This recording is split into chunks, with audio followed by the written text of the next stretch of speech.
Hi, this is a video about major and minor chords, how they are constructed, and why they are used in a musical piece. I hope this will improve your understanding and enjoyment of music. What is the difference between a major and a minor chord? The best way to understand them is to hear them. You hear major chords all the time. They are used to express tension in a musical piece or rest when you return to the home base of your song, also known as the key of the song. So, this is a C major. Now, a C minor. The minor version of the chord can have a certain sadness or melancholy depending on the context of the music and the lyrics. Or it can make a nice transition from one part of the song to another. Think of the minor chord as having a different quality compared to the major chord, something you pay attention to when it occurs as it leads further into the story of the song.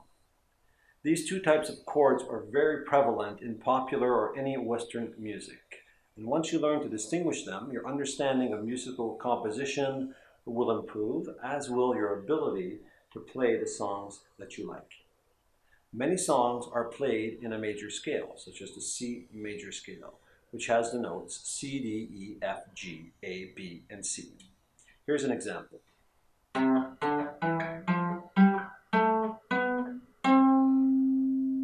I would normally play these grouped together.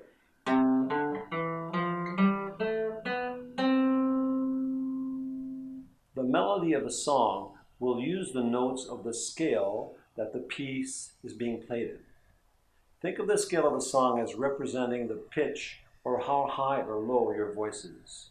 Most men are comfortable in the C scale, where women might be more comfortable in the F or G range.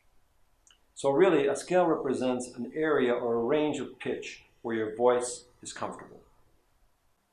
For example, this song by Bob Dylan called I Threw It All Away is in the C major scale. Here's the melody.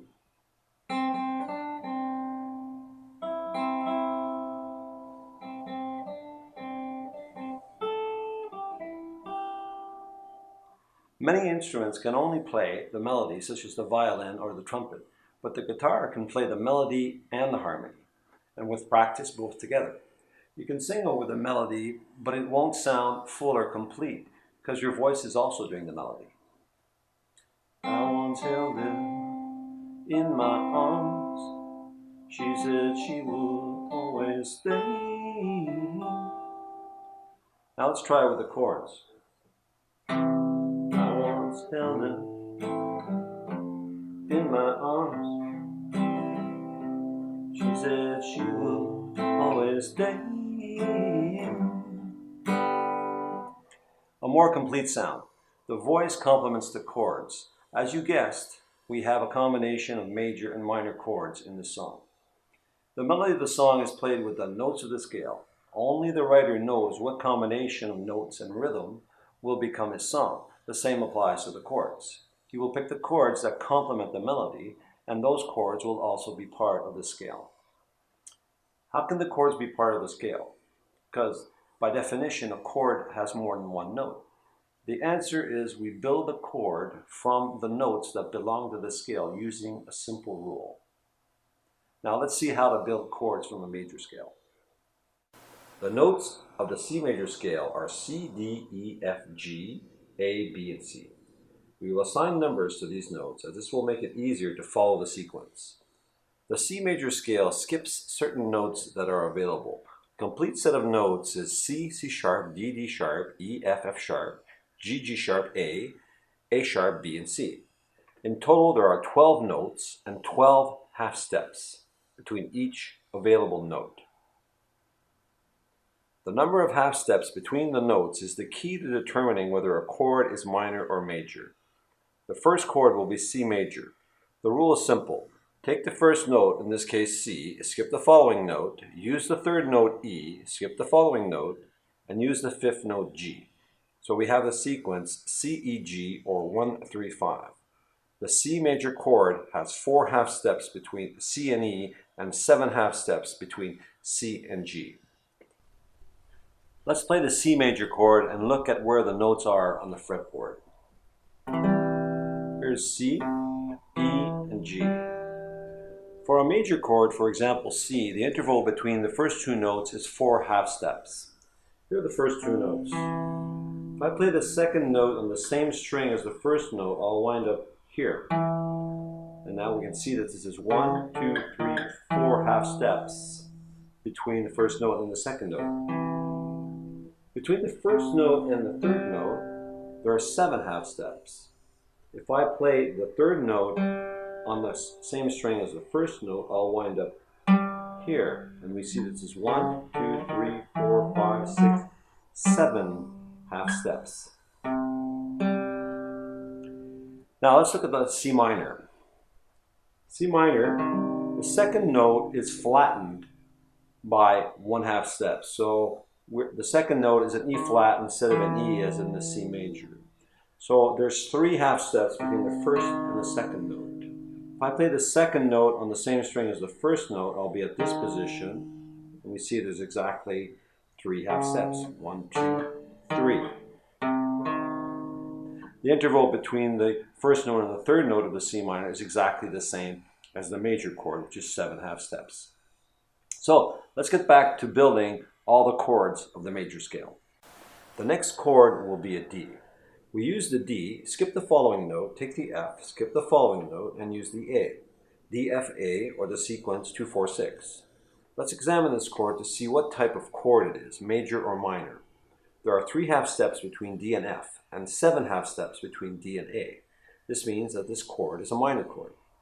The next chord is an E. We use the E, skip the following note, take the G, skip the following note, and use the B. E, G, B, or the sequence 3, 5, 7. Is this a major or minor? There are 3 half steps between E and G and 7 half steps between E and B. This means that this chord is a minor chord. The next chord is an F. We use the F, skip the following note, take the A, skip the following note, and use the C. F-A-C, or the sequence 4, 6, 1. Is this a major or minor? There are 4 half steps between F and A and 7 half steps between F and C.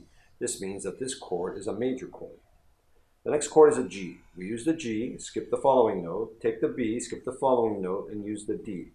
G, B, D, or the sequence 5, 7, 2. Is this a major or minor? There are 4 half steps between G and B and 7 half steps between G and D. This means that this chord is a major chord. The next chord is an A. We use the A, skip the following note, take the C, skip the following note, and use the E, A-C-E, or the sequence 6, 1, 3. Is this a major or minor? There are 3 half steps between A and C and 7 half steps between A and E. This means that this chord is a minor chord. The next chord is a B. The B chord will surprise us with a slightly different result. We use the B, skip the following note, take the D, skip the following note, and use the F. B, D, F, or the sequence 7, 2, 4. This chord turns out to be neither major nor minor. There are 3 half steps between B and D, which would lead us to believe it is a minor. And there are 6 half steps between D and F. This is 1 half step less than the other chords. They call this a diminished chord, so this is B diminished. Let's see what these chords sound like, starting with C major.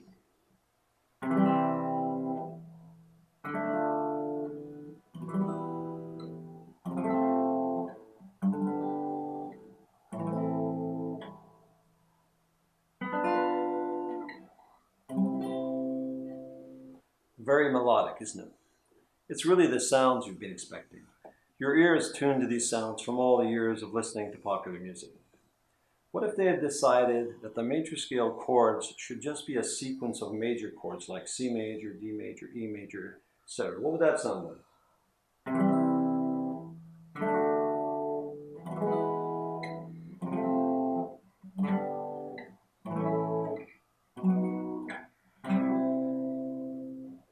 Not quite as pretty. So the simple rule of skipping a note to build a chord provides a sequence of very melodious chords. And I think this answers the question of how chords that contain 3 notes can be part of a scale. And you will find that many popular songs use these chords. Enjoy playing your music, and bye for now.